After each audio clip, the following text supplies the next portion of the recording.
kini atong latest weather update, March 29, 2022.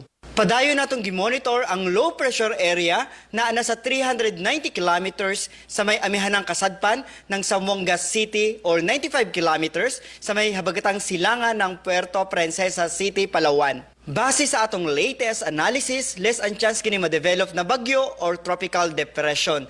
Samtang easterlies or init na hangin gikan sa dagat Pasipiko ang padayon nakaapekto sa abang bahin sa nasod. Ang weather condition sa tibuok Visayas kasama ang Occidental Mindoro makasinati ng fair weather na panahon or init na panahon gawas ini na mga patak-patak na mga pag-uwan o kini mga localized na mga pagpanugdog og kilat.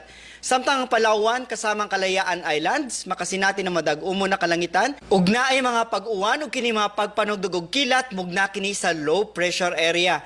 Padayon ta mag-monitor sa atong mag-i-issue ng mga thunderstorm or rainfall advisories. Para sa atong mga dugang detalye, bisitaha atong mga official social media accounts.